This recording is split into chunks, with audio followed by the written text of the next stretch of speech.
బాలకృష్ణ నియోజకవర్గమైన అనంతపురం జిల్లా హిందూపురంలో ఉద్రిక్తత చోటు చేసుకుంది. వైఎస్ఆర్సీపీ ఆధ్వర్యంలో ఎమ్మెల్యే బాలకృష్ణకు వ్యతిరేకంగా మహిళలు భారీ ర్యాలీలో పాల్గొన్నారు.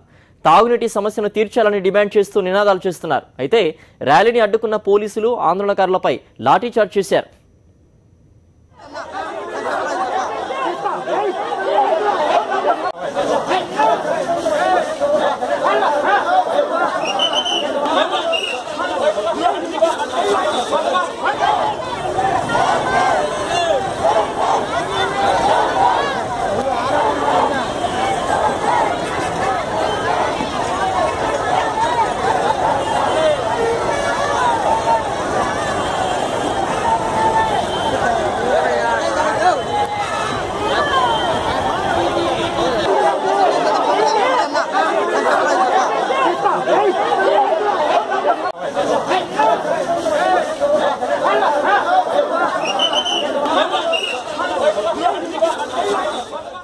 మరింత సమాచారం కరెస్పాండెంట్ శివారెడ్డి అందిస్తారు. శివారెడ్డి చెప్పండి, నీటి సమస్యను తీర్చాలంటూ నిరసన తెలుపుతున్న వారిపై పోలీసులు లాఠీచార్జ్ చేసినట్టు తెలుస్తుంది. దీనికి సంబంధించి పూర్తి వివరాలేంటి శివారెడ్డి?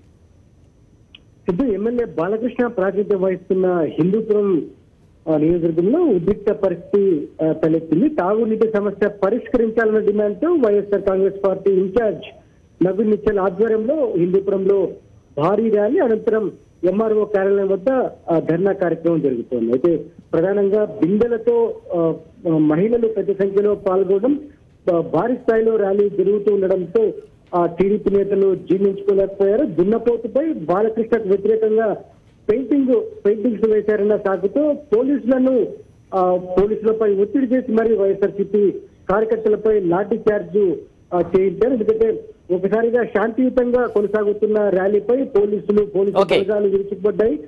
దున్నపోతులను పక్కకు నెట్టివేయడంతో పాటు వైఎస్ఆర్సీపీ కార్యకర్తలను అడ్డుకున్నారు. అదేవిధంగా వైఎస్ఆర్సీపీ నేతలు కార్యకర్తలను విచక్షణాయుతంగా కొట్టిన వాతావరణం కనిపిస్తుంది. ఈ మొత్తం పోలీసులు వ్యవహరించిన తీరును కాంగ్రెస్ పార్టీ నేత నవీన్ నిచ్చల్ తీవ్ర స్థాయిలో ఖండిస్తున్నారు. 5 మాసాలుగా బాలకృష్ణ హిందూపురం వైపు రావట్లేదు, తాగునీటి సమస్య తీర్చడం లేదని ఆగ్రహం వ్యక్తం చేస్తున్న వాతావరణం కనిపిస్తుంది. ఉద్యమాన్ని మరింతగా ఉధృతంగా ముందుకు తీసుకెళ్తామని వైఎస్ఆర్సీపీ నేతలు హెచ్చరిస్తున్నారు.